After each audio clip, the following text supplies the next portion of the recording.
funny. Humans tend to hatch our most challenging goals and dreams, the ones that demand our greatest effort, yet promise absolutely nothing, when we are tucked into our comfort zones. I was at work when Kostman laid out his challenge for me. I just had a warm shower. I was fed and watered. I was comfortable. And looking back, every single time I've been inspired to do something difficult, I was in a soft environment.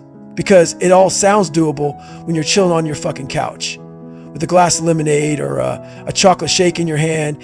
When we're comfortable, we can't answer those simple questions that are bound to arise in the heat of battle because we don't even realize they're coming. But those answers are very important when you are no longer in your air-conditioned room or under your fluffy blanket. When your body is broken and beaten, when you're confronted with agonizing pain and staring into the unknown, your mind will spin, and that's when those questions become toxic. If you aren't prepared in advance, if you allow your mind to remain undisciplined in an environment of intense suffering, it won't feel like it, but it is very much a choice you are making. The only answer you are likely to find is the one that will make it stop as fast as possible. Hell Week changed everything for me. It allowed me to have the mindset to sign up for that 24-hour race with less than a week's notice, because during Hell Week, you live all the emotions of life, all the highs and lows, in 6 days. In 130 hours, you earn decades of wisdom. That's why there was a schism between the twins after Marcus went through buds. He gained the kind of self-knowledge that can only come from being broken down to nothing and finding more within. Morgan couldn't speak that language until he endured it for himself. After surviving 2 Hell Weeks and participating in 3, I was a native speaker. Hell Week was home. It was the fairest place I've ever been in this world. There were no timed evolutions, there was nothing graded, and there were no trophies. It was an all-out war of me against me, and that's exactly where I found myself again, when I was reduced to my absolute lowest, on Hospitality Point. Why? Why are you still doing this to yourself, Goggins? Because you are one hard motherfucker, I screamed. The voices in my head were so penetrating, I had to bite back out loud. I was onto something. I felt an energy build immediately as I realized that still being in the fight was a miracle in itself. Except, it wasn't a miracle. God didn't come down and bless my ass. I did this. I kept going when I should have quit 5 hours ago. I am the reason I still have a chance. And I remembered something else too. This wasn't the first time I'd taken on a seemingly impossible task. I picked up my pace. I was still walking, but I wasn't sleepwalking anymore. I had life. I kept digging into my past, into my own imaginary cookie jar.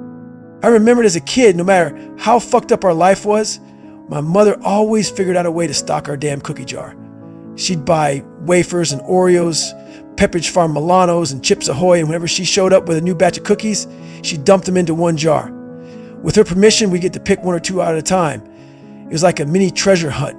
I remember the joy of dropping my fist into that jar, wondering what I'd find. And before I crammed the cookie in my mouth, I always took the time to admire it first, especially when we were broke in Brazil. I'd turn it around in my hand and say my own little prayer of thanks. The feeling of being that kid, locked in a moment of gratitude for a simple gift like a cookie, came back to me. I felt it viscerally, and I used that concept to stuff a new kind of cookie jar. Inside it were all my past victories.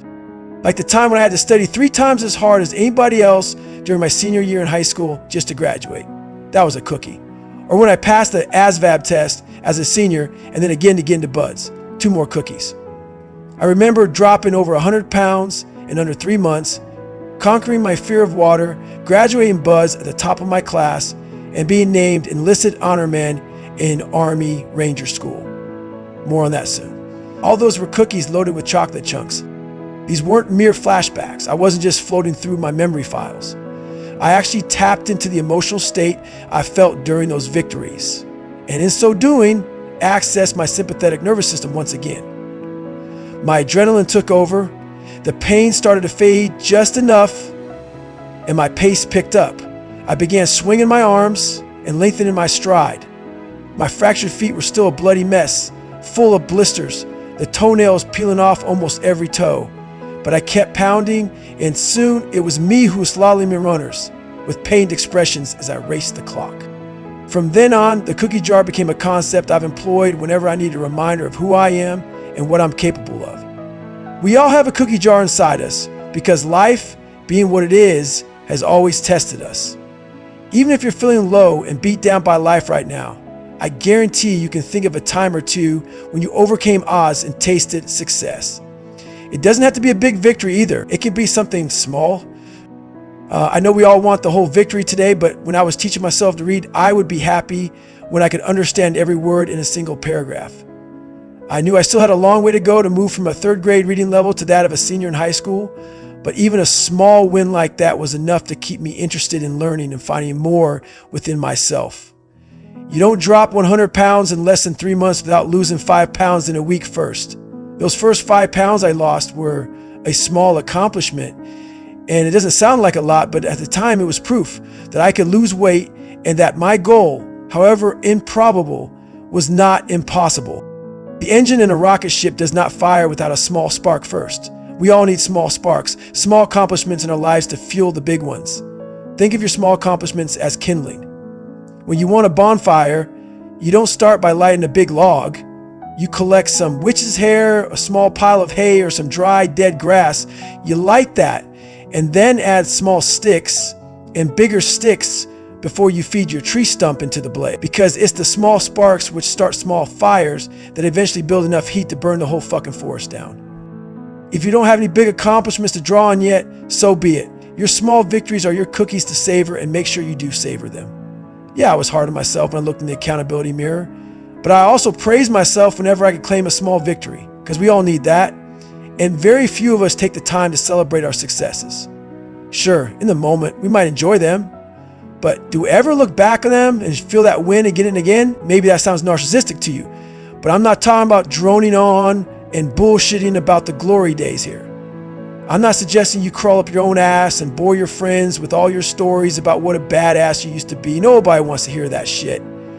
I'm talking about utilizing past successes to fuel you to new and bigger ones. Because in the heat of battle, when shit gets real, we need to draw inspiration to push through our own exhaustion, depression, pain, and misery. We need to spark a bunch of small fires to become the motherfucking inferno.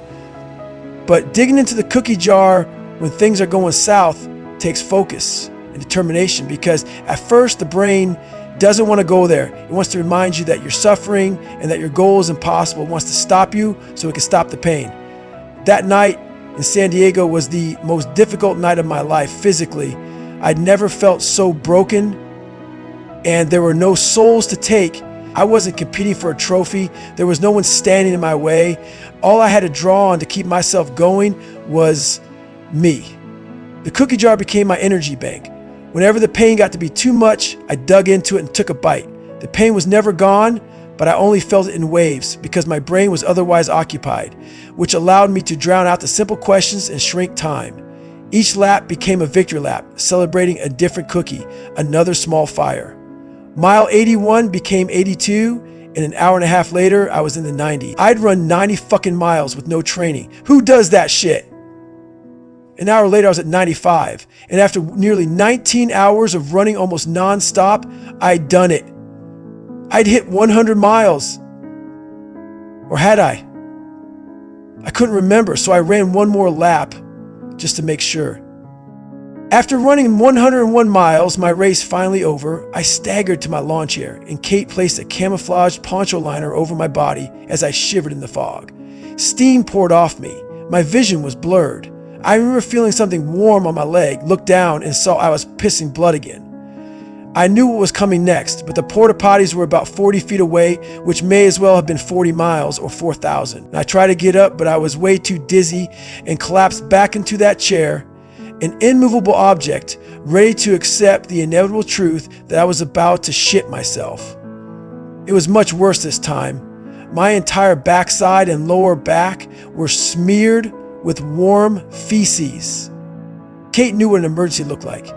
She sprinted to our Toyota Camry and backed the car up on the grassy knoll beside me. My legs were stiff as fossils, frozen in stone, and I leaned on her to slide into the back seat.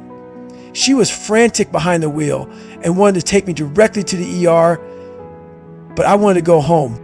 We lived on the second deck of an apartment complex in Chula Vista, and I leaned on her back with my arms around her neck as she led me up that staircase.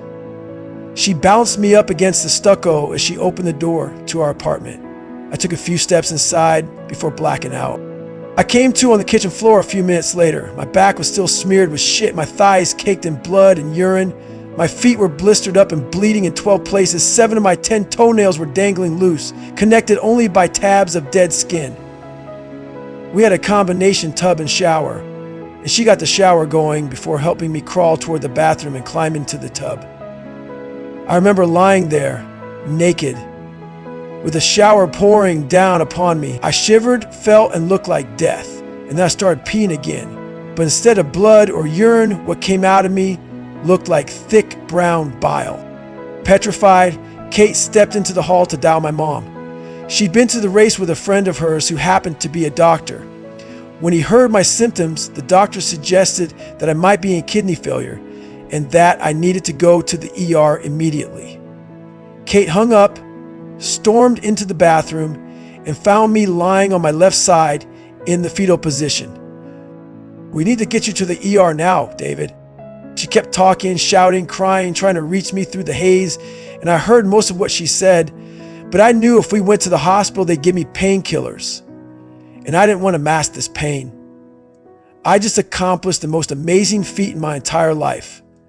It was harder than Hell Week, more significant to me than becoming a SEAL, and more challenging than my deployment to Iraq, because this time I had done something I'm not sure anyone had ever done before. I ran 101 miles with zero preparation. I knew then that I'd been selling myself short, that there was a whole new level of performance out there to tap into, that the human body can withstand and accomplish a hell of a lot more than most of us think possible, and that it all begins and ends in the mind. This wasn't a theory. It wasn't something I'd read in a damn book. I'd experienced it firsthand on Hospitality Point. This last part. This pain and suffering. This was my trophy ceremony. I'd earned this. This was confirmation that I'd mastered my own mind, at least for a little while, and that what I'd just accomplished was something special. As I lay there, curled up in the tub, shivering in the fetal position, relishing the pain, I thought of something else too. If I could run 101 miles with zero training, imagine what I could do with a little preparation.